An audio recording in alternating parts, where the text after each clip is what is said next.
जी का परिचय मोदी ने थोड़ा नहीं कराया। पहले आप सब जानते हैं, ऊर्जा मंत्री रहे हैं राजस्थान सरकार में और वरिष्ठ विधायक भी। दोस्तों, अपन सब जानते हैं कि सरकार के कालखंड को 1 साल का समय पूरा हुआ है और 1 साल में लगातार जिन संकल्पों को लेकर राजस्थान में भारतीय जनता पार्टी की सरकार बनी थी, उन संकल्पों को चरणबद्ध तरीके से पूरा करने में सरकार लगी। एक बड़ा विषय था, पिछली सरकार ने जाते जाते 1956 से 23 तक अगर हम देखते हैं, 56 में राजस्थान में 26 जिले थे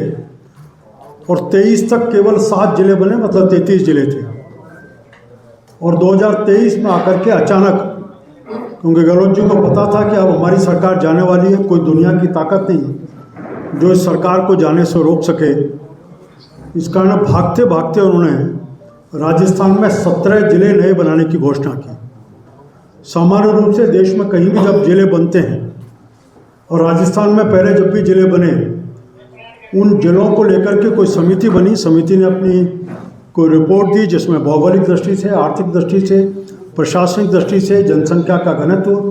इन सब तत्वों को ध्यान में रखते हुए उस समिति की रिपोर्ट के ऊपर उस समय की जब जो सरकार थी उसने सरकारों के जिलों के संबंध में निर्णय किया। लेकिन दुर्भाग्य से अशोक गहलोत जी ने स्वयं ने उस समय के retired IAS officer Ram Vallabh ji के नेतृत्व में एक समिति का गठन किया और समिति की रिपोर्ट आने से पहले, उसकी रिपोर्ट तो आज तक नहीं आई, उसकी रिपोर्ट आने से पहले स्वयं ने राजनीतिक आधार पर सरकार के 6 महीने पहले नए 17 जिलों की घोषणा की, जिसमें से भी 3 जिले तो केवल जिस दिन राजस्थान में आचार संहिता चुनाव की लगी उससे 1 दिन पहले 3 जिलों की घोषणा की और मिलाकर के 3 और संभागों की घोषणा की। हमने उस समय भी कहा था कि केवल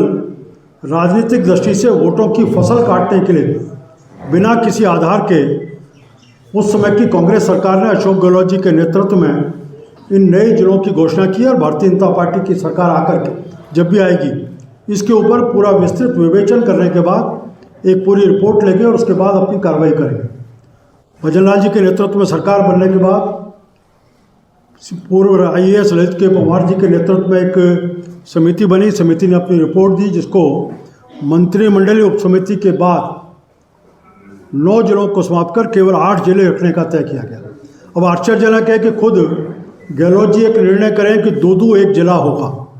अपन सब जानते हैं कि जिस समय दूदू की घोषणा की गई, शायद जून का महीना होगा, बजट के सेशन में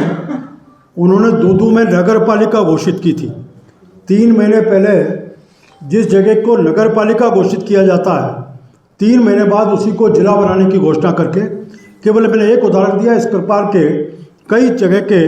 बिना किसी आधार के उन्होंने अपनी केवल राजनीतिक वोटियों के लिए उन जिलों की घोषणा की थी। ललित के पवार की रिपोर्ट और उसके बाद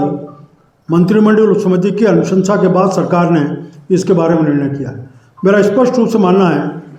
कि गहलोत जी अपने 5 साल के कालखंड में केवल सत्ता के संघर्ष में लगे रहे। मुख्यमंत्री उप मुख्यमंत्री के संघर्ष को देखा। कोविड के कालखंड में जब आम आदमी अपने जीवन से संघर्ष कर रहा था, उस समय सरकार के विधायक और मंत्री बड़े बड़े 5 स्टार होटलों में बैठ कर के अपने फोटो छुपवाने का काम कर रहे थे। बाकी जितने विकास के काम सब ठहराने का काम किया था। लगातार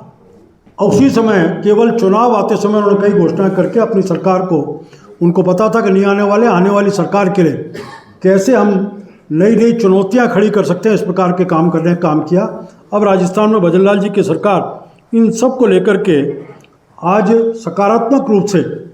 विषयों को लगातार निष्पादित करने का काम कर रही है। आज गहलोत जी ने लगातार, उनका बोलने का काम है, कांग्रेस के नेताओं ने भी इस बात को बार बार बोला है, संकल्पों को पूरा करने के स्थान पर उन्होंने कहा कि जो सरकार की घोषणाएं थी उनके बारे में भारतीय जनता पार्टी के चुनाव के समय उनके ऊपर कुछ करने के स्थान पर भारतीय जनता पार्टी की सरकार के ऊपर कई तरह के आरोप लगा रहे हैं। मैं इन विषयों के ऊपर पुष्पेंद्र जी अपने सामने सारा विषय